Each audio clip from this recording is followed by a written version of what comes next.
If you're starting a company in the US, you have three options for how to set it up: LLC, S-Corp, or C Corp. And picking the wrong one can cost you thousands in conversion fees and weeks of legal work you're not going to want to deal with later on. I can say that confidently because after being a SaaS lawyer for the last 10 years, I've been the one founders call when they realize they picked the wrong entity type and now they have to clean up the mess. 9 times out of 10, any sort of complication can be avoided by spending 20 minutes on this decision before filing anything. So today I'm going to explain all three structures in detail so you can pick the right one the first time around and avoid paying thousands of dollars to get it fixed. Let's get into it. LLCs. So let's start with the LLC, or limited liability company, because it's where most founders begin, mainly because it's cheap, fast, and simple to set up. To form one, you file a short formation document with your state called either a certificate of formation or articles of organization, depending on where you live.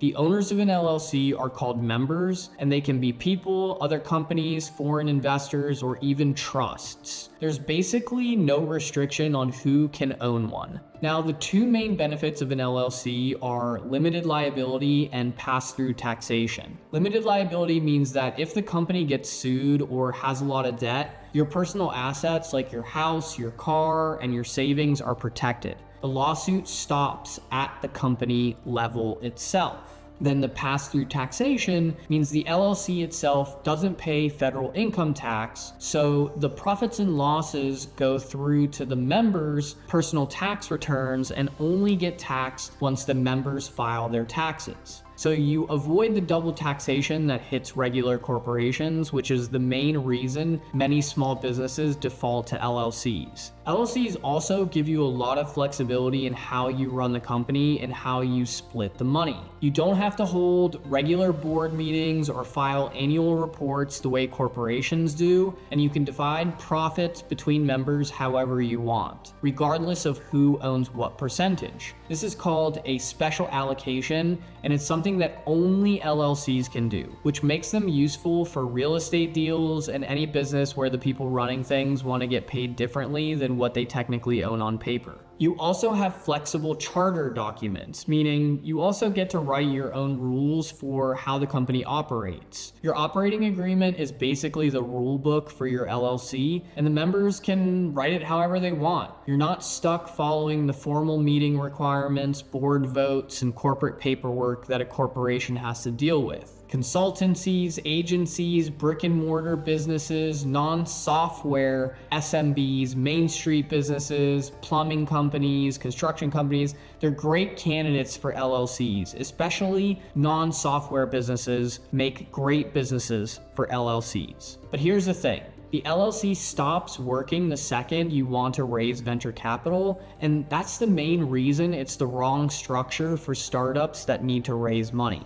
VCs can't invest in LLCs because of a tax issue called UBTI, which stands for Unrelated Business Taxable Income. VC funds get most of their money from pension funds and university endowments, and the way those investors are set up, they're not allowed to pay tax on their investment returns, but an LLC would force them to. Plus, LLCs can't issue the kind of stock investors want, like preferred stock with liquidation preferences and anti-dilution rights. So even if a VC wanted to make it work, the structure won't support what that VC needs. This doesn't mean you can't get investment or raise capital when you're an LLC. It just means that you won't be able to raise from institutional funds and VCs specifically. You can absolutely still raise money when you're an LLC, and real estate entrepreneurs, for example, often do. Again, to reiterate, you just can't raise money from traditional and institutional VCs in the software space when you're an LLC. By the way, if you're trying to figure out which structure fits your specific company, click the first link in the description and book a free consultation with me. I've helped hundreds of founders get this right from day one,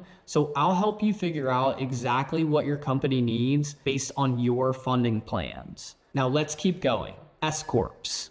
An S-Corp isn't actually its own type of entity. It's a special tax status that you elect with the IRS by filing an election after you form a corporation or an LLC. And that one detail changes how the whole structure works. To set it up, you first form either a corporation or an LLC in a state, and then you can file a separate form with the IRS called Form 2553 that turns your company into an S-Corp. Once that election is approved, your company gets passed through taxation, which is the same setup an LLC has by default. So an S-Corp gives you the limited liability of a corporation combined with the pass-through taxation of an LLC. Now, the main reason people choose to become an S-Corp is to save on self-employment tax. In an LLC, all of the company's profit is subject to self-employment tax, which is the 15.3% combined Social Security and Medicare tax. In an S-Corp, the owner has to pay themselves a reasonable salary, but any profits taken out beyond that salary are treated as distributions, which aren't subject to self-employment tax. So if you're running a profitable single owner service business making, say, $300,000 a year, electing S-Corp status can save you tens of thousands of dollars in self-employment tax every year. I've heard it be said as a general rule of thumb that if your business is generating over $60,000 in net profit,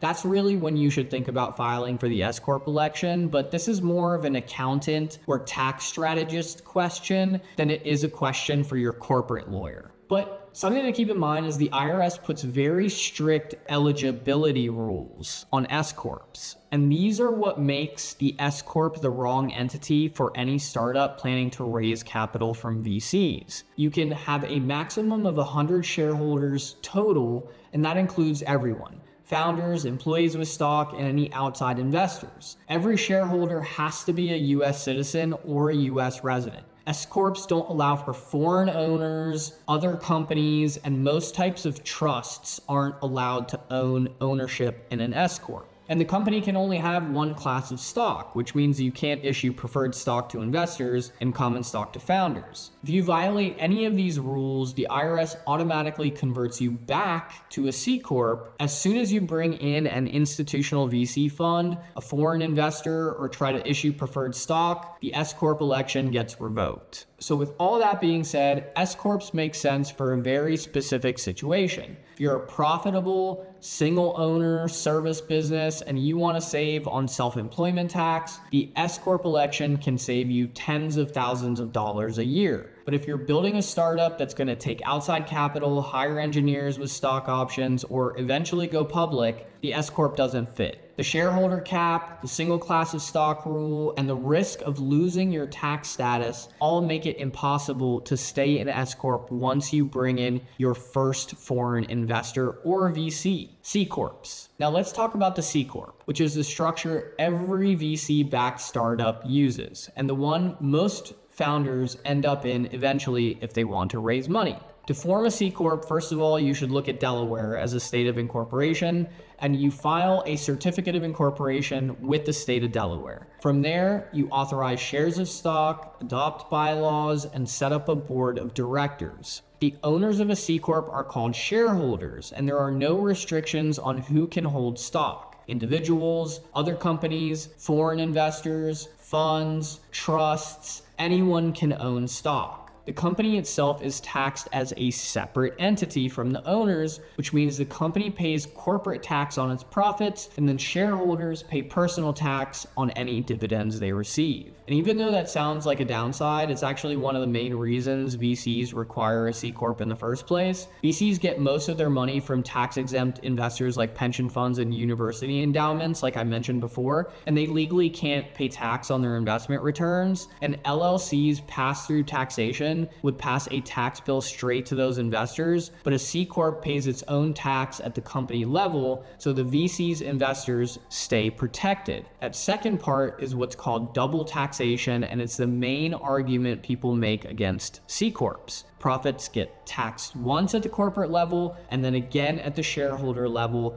when those profits get distributed as dividends. But for most early stage startups, this isn't actually a problem because startups don't usually pay dividends. They reinvest every dollar back into growth. So the double taxation issue only shows up years later when the company is profitable enough to distribute money, or when you pay employees. And by then, most founders are selling the company anyway, so double taxation doesn't even come into play. Now, the biggest reason founders pick a C Corp is because it's the only structure VCs will fund, and there are 3 specific reasons why. First, C Corps let you create different types of stock for different people. Founders typically get common stock, VCs typically get preferred stock, which is basically a higher tier version that puts them first in line to get their money back if the company gets sold or goes under. LLCs and S-Corps can't do this. They're stuck with one type of ownership for everyone. Second, anyone can invest in a C Corp without creating tax headaches. Foreign investors, other funds, and tax-exempt investors like pension funds can all own stock without triggering the UBTI tax problem I mentioned earlier. That keeps the deal clean for everyone involved. And third, C Corps can offer a specific type of stock option to employees called an ISO or an NSO. ISOs let your engineers and early hires pay way less tax when they eventually cash out their stock. This is a huge part of how startups attract top engineering talent without having to pay them top of market salaries. You can't offer ISOs in an LLC, period. The main thing that pushes founders themselves into a C Corp is a tax benefit called QSBS, which stands for Qualified Small Business Stock. If you hold your founder's stock in a qualifying C Corp for 5 years, you can exclude up to $15 million of capital gains from federal taxes when you sell. That's potentially millions of dollars in tax savings that only exists for qualifying C Corps. An LLC or S Corp does not qualify for QSBS at all. And the 5 years starts the day your stock is issued, which is why setting up as a C Corp from day one is so much better than converting later. Investors also get and expect the benefit of QSBS, so it incentivizes them to invest in a C Corp because if the startup exits successfully, they make their returns with a nice tax exclusion. So if you're starting a company and you want to set up the right structure from day one, or you already set up the wrong one and you need to switch, click the first link below and book a free consultation with me. I'll look at your situation, your funding plans, and your tax position and tell you exactly which structure you need and handle the paperwork for you as well. Again, you can book a free consultation by clicking the first link below this video. And if you want to learn about how to properly form a Delaware C Corp to be investment ready, then check out this video next.